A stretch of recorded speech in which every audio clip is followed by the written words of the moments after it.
From MTN, the Montana Television Network, this is Face the State. Welcome to Face the State. I'm Brandon Michaels. Winters in Montana can take us for a wild ride. Sometimes they're mild and dry. Sometimes they're bitterly cold and very snowy. This year, we got a little bit of both. Over the next half hour, myself and members of the STORMTracker weather team are going to be recapping the ups and downs of the winter of 2018-2019. Let's start things off with just a general overview. I'm sure many of us remember this winter by the way it ended, which included some record-breaking snow and record-breaking cold in the month of February, but that's not how winter started off. We take a look at fall. Things were actually proceeding as normal. The first snowfall of the season in Montana, usually only a few weeks after the first day of fall, and this year, no exception to that. Most of the state saw the first few flakes falling in the first days of, on the last day of September. The exception there being Kalispell. They had to wait a couple of more days, but in general, things were running about average. Now, if we head a little bit farther into fall here, we're looking at the winter outlook for from NOAA for the entire country, and in general, when this was issued in October, we're looking at a pretty easy winter for us in Montana. You can see above average temperatures, and if we flip over to precipitation, pretty dry. Actually, a very good chance that we would be drier than normal. So overall, it was shaping up to be a pretty easy winter for us. Now, why were we thinking that would be the case? Well, we're going to be dealing with an El Nino, and you saw that there. That's a warmer body of water in the Pacific Ocean, and that tends to make some pretty big changes to kind of the global weather patterns. You see, the jet stream kind of gets pushed into Canada, and the farther that is to our north and east, it allows warmer air to move in. It also allows drier air to move in. I'll flip it back to kind of a normal year here. You can see that jet stream is quite a bit closer to us, and that is kind of the separator between the cold air and the warm air. So the farther that is away, generally the warmer we are. And that was a pretty decent prediction, at least for early in the season. December and January, we saw in general a big ridge in the jet stream, and that allows that warm air to lift up into Montana. We did see near average snowfall, but it was very warm. In fact, we regularly saw Chinook winds that warmed parts of the state into the 50s. So a pretty easy start for us into the winter. Of course, the complete opposite true as we head into the month of February. That jet stream dipped way down, and we saw lots and lots of cold spells, and we saw lots of snow as well as Arctic air spilled into the state. In fact, Montana, one of the hardest hit areas from that cold weather this winter. Now, we're just starting off with the general overview, but we're going to be diving a little bit more into detail with these temperature statistics. And for more on that, we'll go to meteorologist Casey Herman. Thanks, Brandon. As you can see here, our winter in 2018 of December started off very mild. 6 of the 7 cities shown here were above average compared to our normal average for this time of year. And as we move into January 2019 temperatures, many areas saw above average temperatures once again. And with these fluctuations of above average temperatures and going below freezing at night, we did see ice jams occur quicker than we normally do. We saw some ice jams in January here in Great Falls along the Missouri River.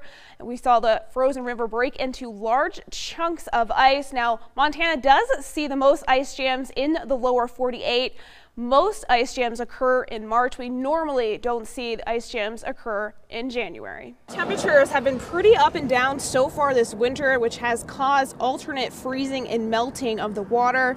Now, once the ice breaks apart and starts moving, these big chunks of ice can accumulate one area, making an ice jam. Then February came and everything changed. The month started off with above average temperatures, but then a cold front moved through and we ended the month with below average temperatures for these areas here compared to the normal average. You can see here, like I said, we started off with above average temperatures for February 1st and 2nd here for Great Falls, but then a cold front moved through the state on February 2nd. Swooping through the state, significantly dropping temperatures. This cold front was the beginning of a very long cold spell across Big Sky country. Cold front actually moved through Great Falls already, quickly dropping those temperatures in the 40s and 50s down to the 20s and teens. That temperature, enjoy it while it lasts, because that 41 degrees, that's going to be the warmest temp we see for a very long time. And we are in for a very, very cold stretch of weather. If you take a look at this, that's not ink falling into water. That's cold polar air slipping down from the polar region, not Arctic. We're talking polar cold temperatures. Now, this was a very powerful cold front, dropping temperatures 20 to 40 degrees now in just 1 hour. This is the 24-hour temperature difference on February 3rd compared to February 2nd, which was substantial, with some areas seeing a 50 to 60 degree temperature difference in just one day. And after that day on February 2nd, temperatures never really rebounded the remainder of the month. Many areas seeing consecutive below zero days with extremely dangerous wind chills impacting us statewide. That weather impacting schools throughout the area today. From school closures. Two Medicine Water Company is currently working on a water main break in Browning. To water main breaks. We just rotate through them all day long. Their dedication can be the difference between life and death for a newborn calf. To calving troubles. And for the first time in history. To even ski areas shutting down. Anything around -30, -35 wind chill or below. To one school superintendent in rural northeastern Montana calling off multiple times. I'd much rather go to school in June than go to a funeral in the winter. While another superintendent making the decision to keep schools open. If we close schools and parents still have to go to work, then parents have the added worry, and so do we, that there are unsupervised children in our community, and we know that at schools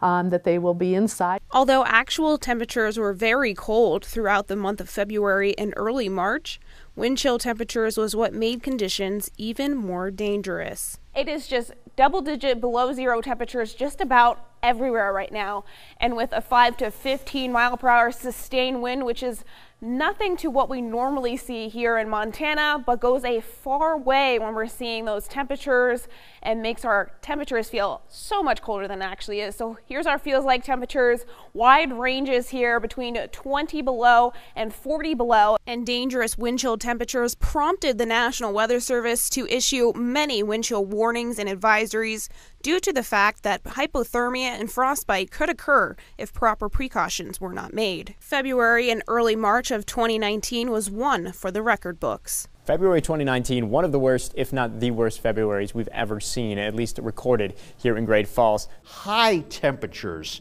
well below zero. Some of these numbers will likely be record cold. Just goes to show how cold the month of February actually was. Great Falls, Havre, and Glasgow both finished second place coldest of all time. Once again, did not break the freezing mark today, so it is now officially a new record here in Great Falls. But February's weather rolled right into March. We were breaking records this weekend. March 3rd record lows set in Great Falls, tying the all-time official record March low of -32 set in March 10th, 1932. Many records were shattered late in the winter of 2018-2019, but also some areas in Montana in early March were recorded the coldest national low temperatures in the contiguous United States, meaning the state which borders touch. On March 2nd, a temperature of 38 below was recorded 25 miles north of Havre, and on March 3rd, a temperature of 44 below was recorded in Mosby. But we made it through the brutally cold temperature stretch, and now moving on to warmer thoughts as we are now in the spring season. Back to you, Brendan. Well, thank you, Casey. Of course, all that cold coming in February, that's when most of our snow came as well. That ended up being a historic month as far as snowfall. We saw lots of impacts from that, including roof collapses, avalanches, even a city that was trapped by snow. Meteorologist Elizabeth Copeland is going to be explaining the impacts of winter snow on the Treasure State. Thanks, Brandon. Like you were saying a little earlier, El Nino pattern was what we were tracking for winter's forecast. So initially, winter's outlook, like you were saying, drier than average conditions for all of Montana. And that's pretty much how it's set up for the first few months, at least, of winter. So going into December, we got some single-digit totals out there. Warming and cooling trends continue to melt that snow, so not a lot of snowpack accumulated, but 8.7 inches total in Billings, 6.9 inches in Glasgow, single digits across western Montana, a little bit lower than average in Helena, only clocking in about 2 inches there for December totals. Now, January came, increased totals across most of central and southwest Montana. The only place that decreased was across the north and east, a lot less of that snow across the north and east, only 3.7 inches in Glasgow. The rest of us in single digits in Bozeman and Helena, and then even the teens for Great Falls, Billings, and Missoula, jumping up quite a few inches there. And then February happened. We saw that cold air mixed with that more Pacific moisture, and as that jet stream weakened, quite a bit of snow fell and stayed on the ground for a lot longer with much colder temperatures. So we did track 28.2 inches of snow falling through February in Glasgow. That's 23.8 inches above average. So quite a bit above average, going from about average to these above average temperatures in just a month. 23.2 inches in Billings, 22.2 inches above average in Bozeman, and then 20 pluses for the rest of the state as well. 24.1 greater in Great Falls and in Missoula. So overall, more than 20 inches above average for all of the state. And with all that snow in such a short amount of time, we definitely saw those impacts lasting across most of the state. With a warm start to winter, a weak base layer was created as snow accumulated quickly in upper elevations. With so much new snow, these avalanches could break 5 feet deep just in the new snow, creating areas of instability in the backcountry. We have people coming from all over the country, coming to southwest Montana. They're getting out in the backcountry snowmobiling and skiing, and it's really important for them to get good, relevant information about the snow so they can stay safe. One area that saw its share of avalanches were the tobacco roots. In mid-January, 4 hikers climbed a steep and heavily treed area around Bell Lake when they triggered an avalanche. 35-year-old Benjamin Hirsch McShane from San Francisco died, and another was seriously injured. In Gallatin County, a backcountry skier is dead after getting caught in an avalanche on the west side of the Bridger Mountain Range. Another skier from Bozeman died in the Bridger Range near Truman Gulch after triggering an avalanche. New and developing tonight in Teton County, one person has been recovered from an avalanche just west of Shodo. Another avalanche was triggered by snowmobiles. Avalanches are not limited to backcountry areas. Separate slides in February closed 2 major highways. An avalanche closed part of Highway 287, 30 miles south of Ennis near Quake Lake. Traffic continues to be an issue this morning for anyone traveling west of Missoula. Another closed I-90 just east of Lookout Pass. From impacts in the backcountry to impacts in town, all that above average snow really impacted places in town, especially on those rooftops. So as we added all that extra weight on those rooftops, we saw quite a few collapses. So just to kind of break down what it means to have that snow on rooftops. So we track snow from fluffy to wet, and that's just based on how much moisture content is per square cube of those snowflakes. So the more moisture content per snowflake, the heavier the snow is going to be. So about a 5-to-1 ratio is about the wet snow forecast, and then fluffy snow, about 15-to-1 ratio of water to that snow. So overall, about a foot of snow in fluffy, the lighter snow, 6,400 pounds, which is about a truck. So usually we could see about 20 pounds per square inch on those rooftops is what the average rooftop can hold. So about 9,360 pounds per foot of snow expected on those rooftops, which is about a truck and a car. And you get that wet heavy snow, that's about 3 trucks or 18,720 pounds. Again, a normal roof can withstand about 20 pounds per square foot. So overall, that's quite a bit, about 12.5 there for that wetter snow, which is 1 foot. Well, with 2 feet of snow, you add even more. So about 2 cars for that fluffy snow, 3 trucks for normal snow, and then even 37,440 pounds or about 6 trucks for the wet snow. And overall, quite a bit of snow fell, even over 2 feet in some areas. With temperatures remaining mostly below freezing, snow collected on rooftops around the state, even causing some to collapse in Bozeman. MTN's Cody Boyer explains. February evidently was a record snow month. Really caught us off guard in terms of our buildings. Bozeman City Manager Andrea Surratt says the city's mindset following a series of collapses across the area is direct, focusing on community safety. Every facility, every building has been analyzed for its integrity, roofs included.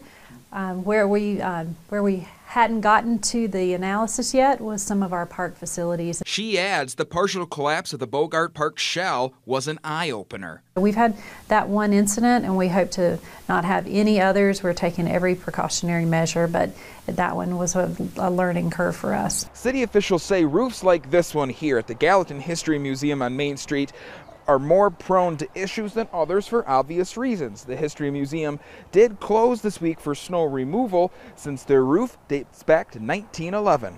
It's not just flat roofs, and we're learning that. So we're taking a holistic approach, looking at every facility. We have a a contract with an engineering firm. In our older buildings, they're really not designed to withstand those stresses. Lindsay Shack, architect and co-owner of Love Shack Architecture, says city code requires architects to build with snow as part of the equation, but record-setting conditions could still throw a curveball. Flat roofs work perfectly fine in snow country, but detailing is really critical. And people need to understand that we call them flat roofs, but none of them are flat. They need to be designed with about 1/4 inch per foot of slope.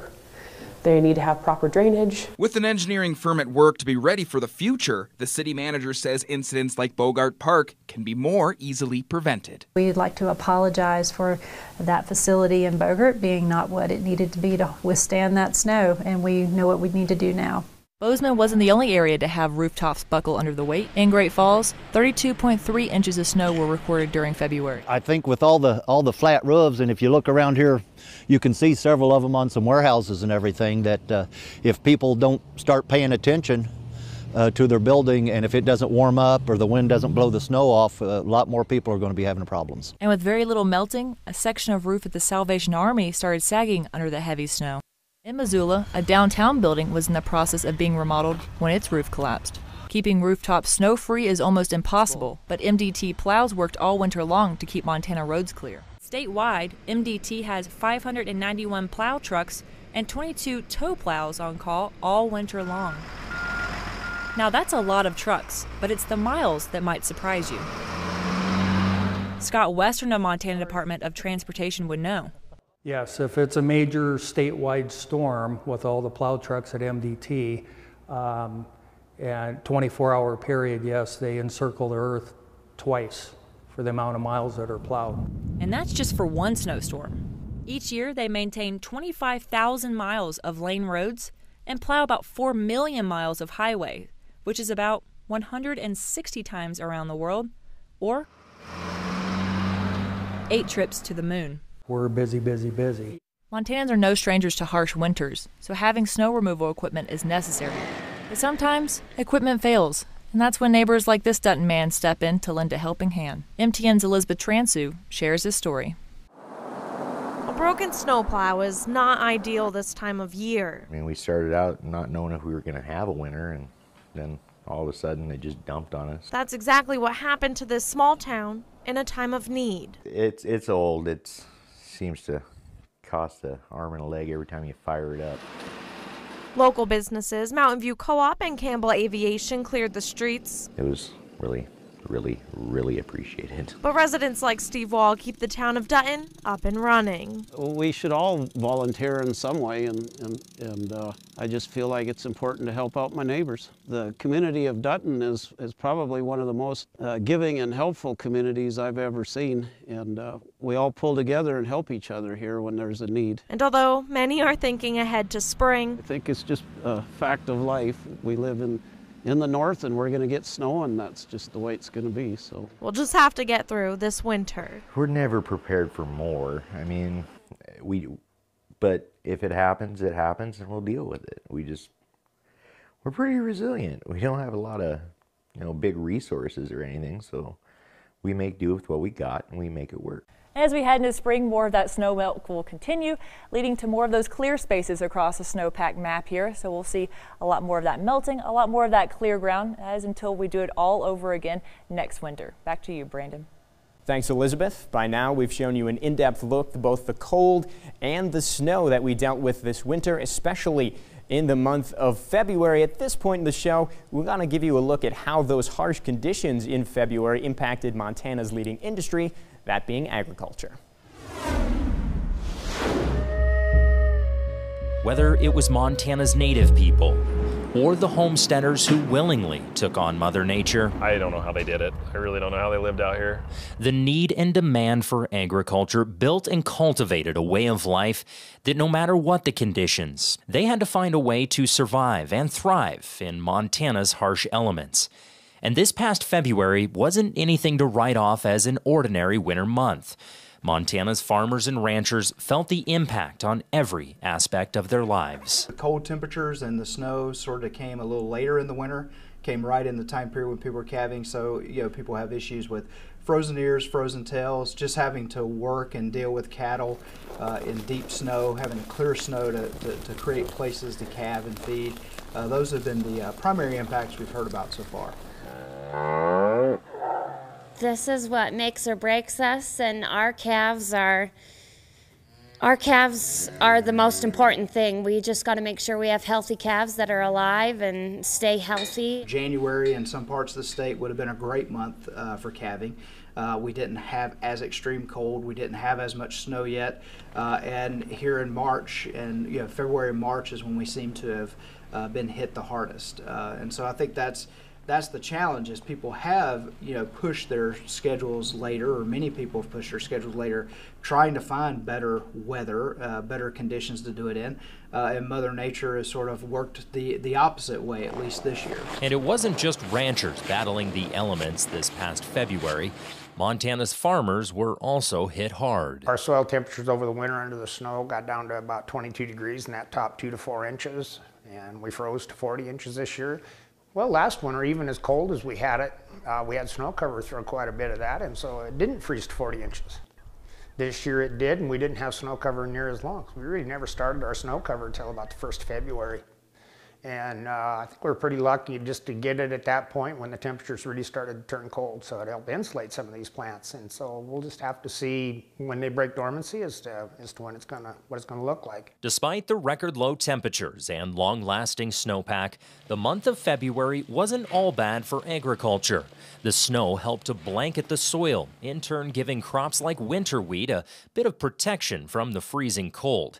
And according to the USDA, snow protectiveness in February was a bit behind last year, but nonetheless still provided some much-needed protection. 28% was rated at excellent. That's behind last year's 45%.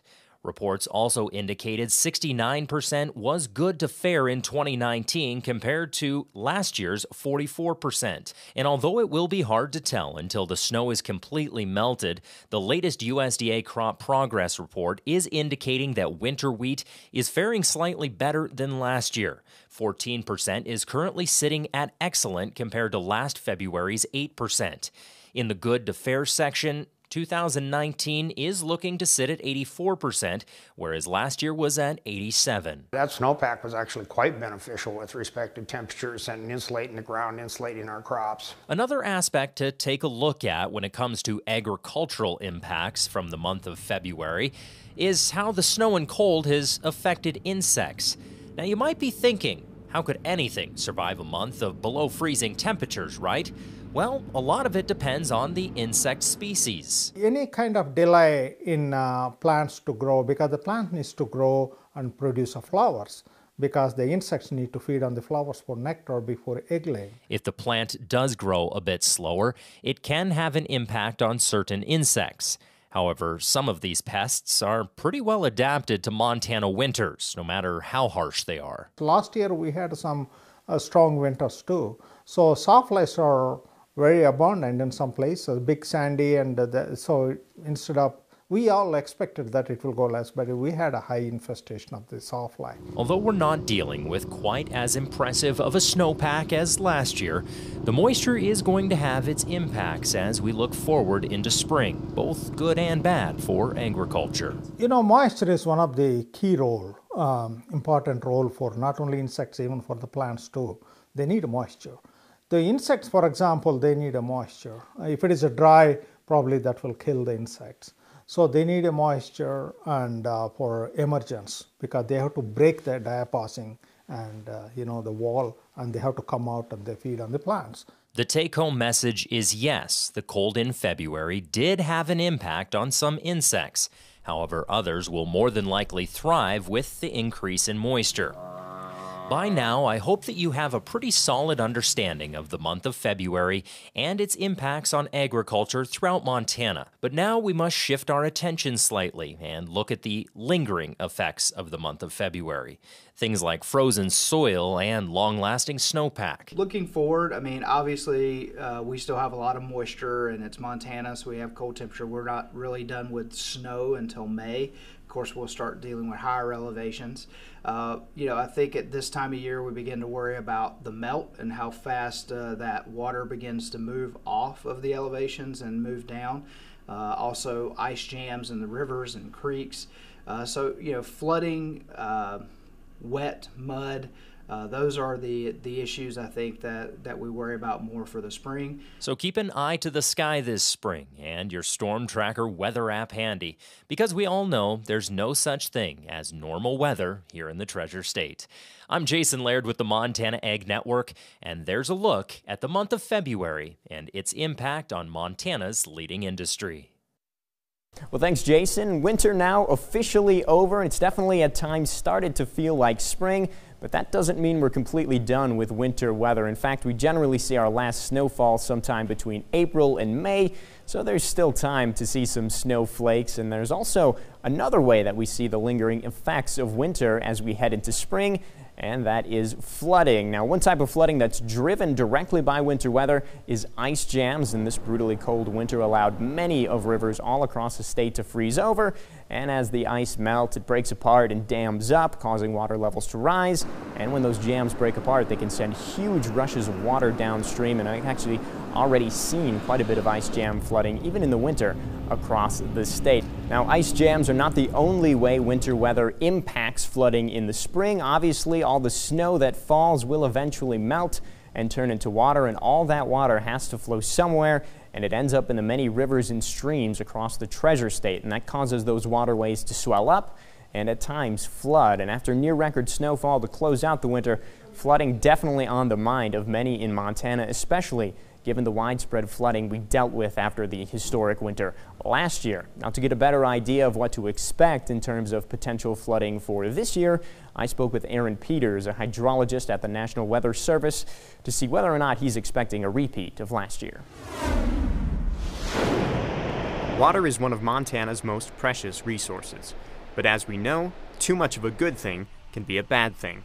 Just look at last year, when we dealt with widespread spring flooding.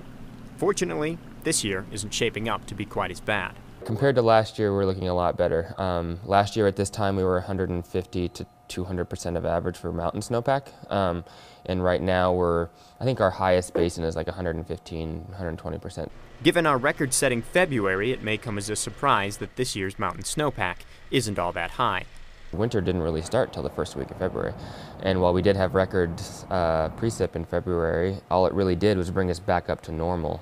Melting mountain snow is one of the main drivers of major river flooding in Montana. But there's obviously snow on the plains as well. That too can contribute to river flooding, but also causes ponding, overland flooding, and basement flooding.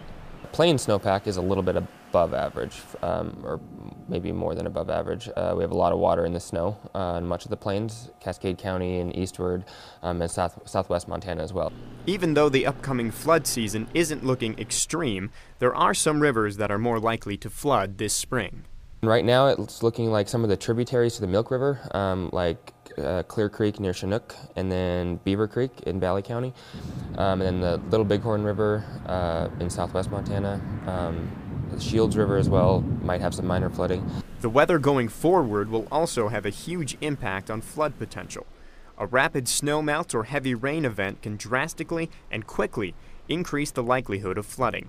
It's best to be prepared for flooding now, especially when it comes to flood insurance. If you live in an area where you're even remotely close to having some flooding problems, or you've had them in the past and you don't have an active policy, you need to talk to your insurance agent now or talk to somebody at FEMA about getting that policy in place. So far, our winter has left us in a good spot. Now we look forward to spring to see what Mother Nature brings and how the flooding season unfolds. Of course, now that we've moved into spring, we have seen some flooding, including on some of the rivers that Aaron mentioned in that interview. But for now, that's all the time we have. Thanks for joining us on Face the State. You've been watching Face the State, a presentation of MTN, the Montana Television Network.